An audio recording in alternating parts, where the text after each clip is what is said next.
Welcome back, boys, girls, cheesy minions, and Dolphione fans of all ages. We have Week 5 here of the NGDL. Already Week 5. I can't really believe it, but I'm sitting actually pretty nicely at 3-1. Not a bad start considering the rough opening schedule. And my opponent this week is the San Diego Wild Chargers, rebranded, obviously, from the well, not obviously, but I always say obviously when that necessarily isn't obvious, but my mistake. But no, he rebranded from the San Diego Charger Bugs.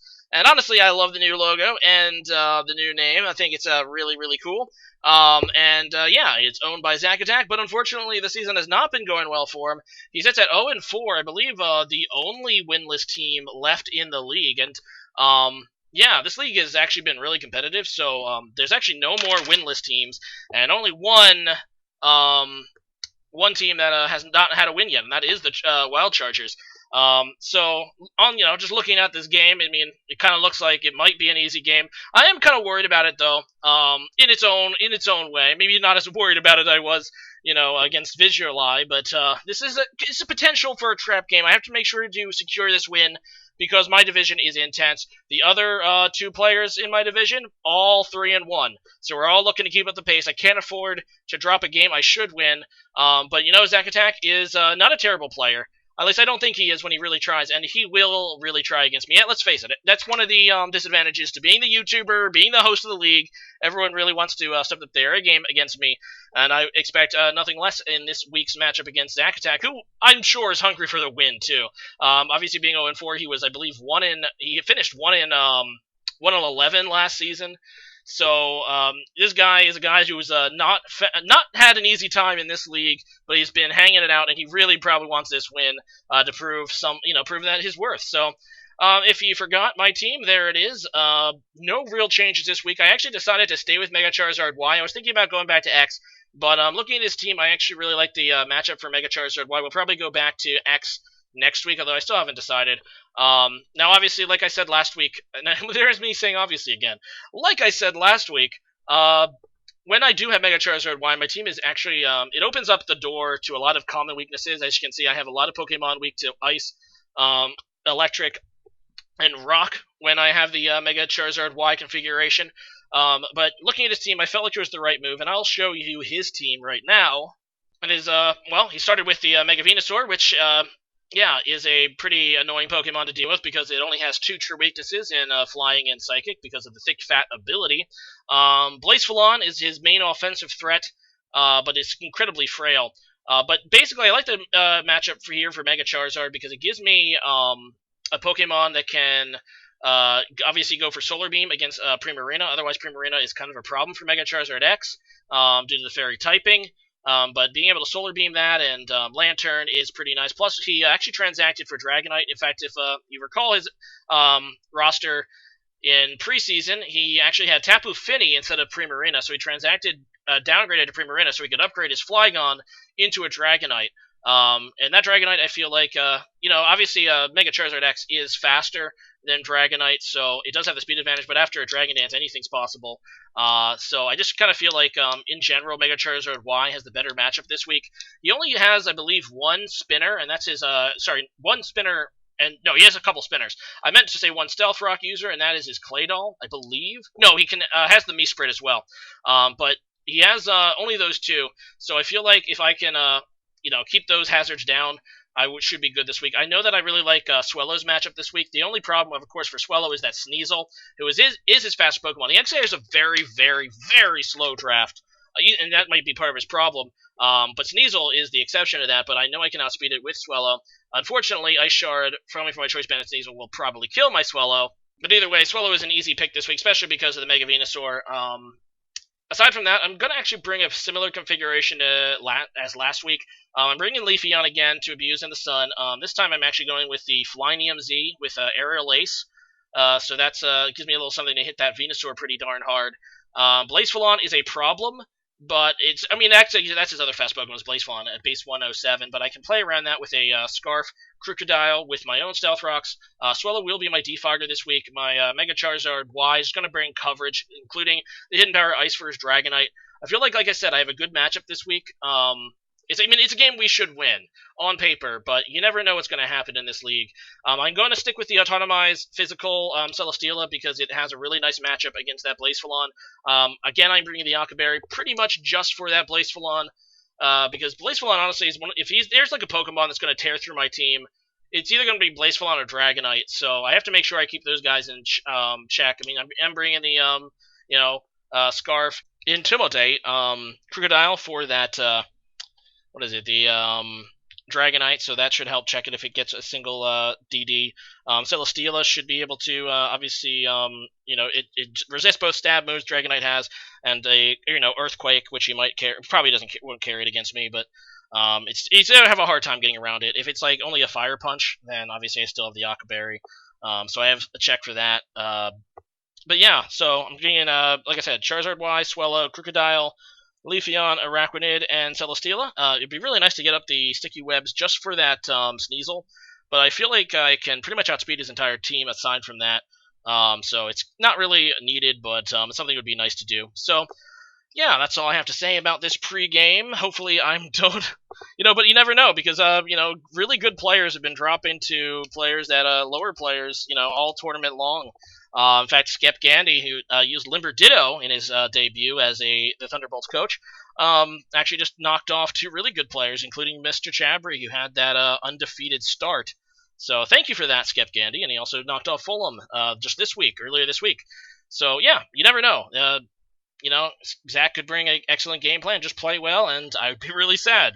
So let's hope that doesn't happen, and let's get on with the match. Alright, so looking over his team, no Sneasel, so that's one thing that I'm kind of afraid of gone. He's bringing the top, I guess, to spin, pretty much nothing that I didn't expect. The Mii spread over the Claydol, I thought he could go either way, personally, but I guess this makes sense, considering I'm going Mega Charizard Y.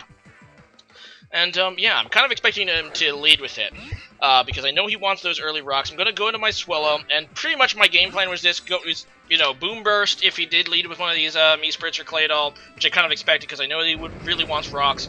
Just go for the Boom Burst, see how much it does. This is a really bulky Mii Spritz because that does absolutely nothing. And I believe I'm actually, no, I'm not Modest. I was going to go with Modest, but no, I didn't. But still, that takes that really, really well. So I'm definitely going to be a bulky Mii Spritz. And he goes for the Thunder Wave, which is really kind of annoying because after these Stealth Rocks, I might not be faster than this thing. So I do get this other Boom Burst off. It doesn't do anything. In fact, I don't even know if that's a 3 KO. It's going to be close. But I have to defog. I can't let those Stealth Rocks stay up because I do have the Mega Charizard Y, plus 2 Pokemon weak 2 Stealth Rocks, including this thing, so I just go for the defog, and that was kind of my plan going in. If he did lead with Stealth Rocker, because I have the Sash, I could defog, and if he doesn't, then I can just U-turn away. And yeah, he does, and thankfully, after getting paralyzed on the switch, which I was going for defog, thankfully I don't get paralyzed twice in a row, so I do get that defog off. This guy is actually still slower than me, so I would have gotten another chance at it here. And good thing, because I did get paralyzed there, just going for another Moonburst, just to get some damage on the Primarina before going down. But unfortunately, that will drop Swellow, which means my only defogger is gone.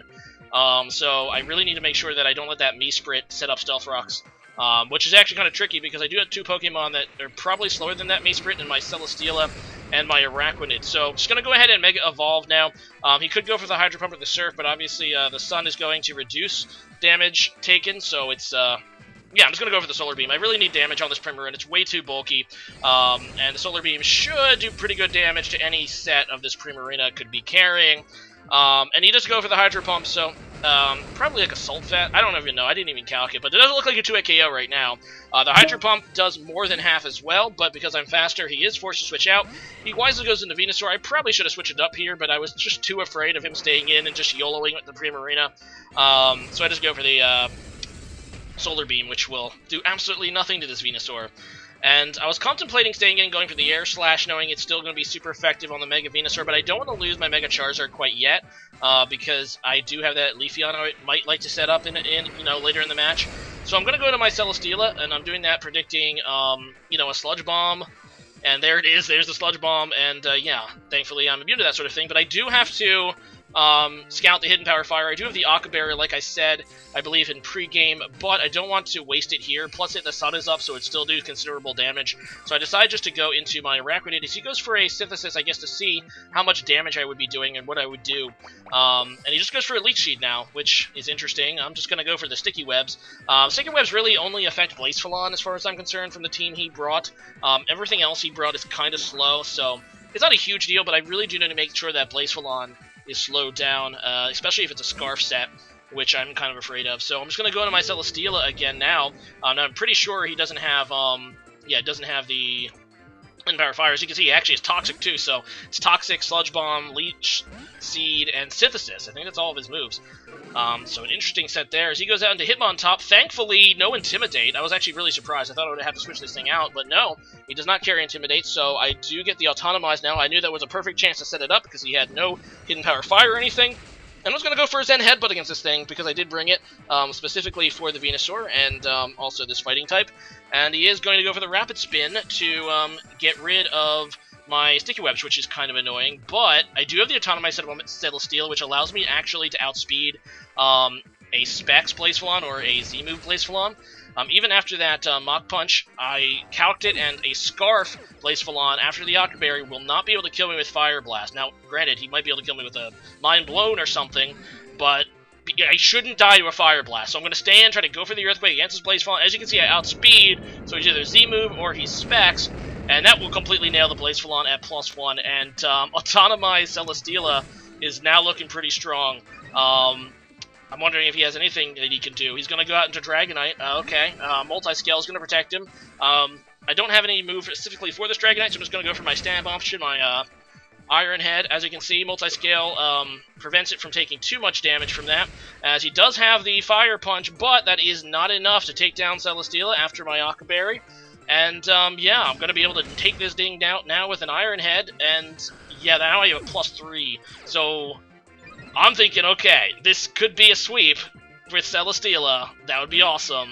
In comes Primarina. No, this thing's not going to be able to live with an Earthquake at this point. I have +3 attack. I'm adamant on max attack.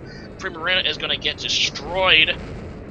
And, yeah, his last two Pokemon are the Meesprit and Mega Venusaur. So as long as I don't miss the Zen Headbutt on Mega Venusaur, because I don't know, I mean, I don't even know idea if Iron Head would kill, but I know Zen Headbutt will, so please don't miss. And I hit, taking it out. Mega Venusaur utterly destroyed. And yeah, Celesteela destroying Zach's dreams, bouncing him down to 0-5. So, really sorry, Zakatak. I really do want to see you string a few wins together.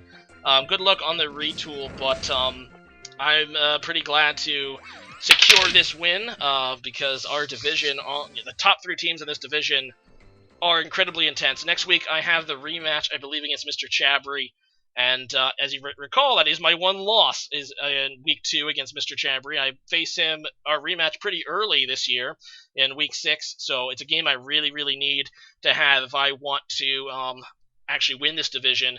So, good thing we didn't drop to Zakatak, able to secure the win here, but we need to keep winning the way our division is. How come I always get stuck in these like ridiculous divisions?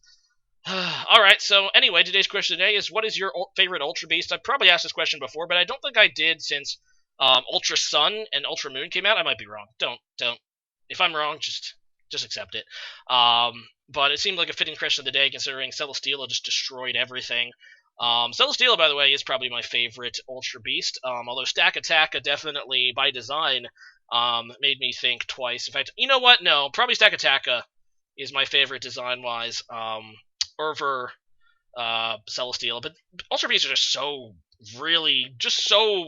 fun to use in draft leagues. Beast Boost, while I think it's kind of like a boring ability, design-wise, because they gave it to every single one of them, I would like to have seen them get like individual abilities, but you know, it breaks open draft leagues. If you recall in the PGBL, I ran rampant with Xurkitree as well as Nihilego that season, and Celesteela doing work now here in the NGDL4. So leave a comment about that. Feels good to be 4-1, but a really intense matchup next week against the leader of our division still. So yeah, leave a comment about that. Thanks for watching, and go Dolphiones!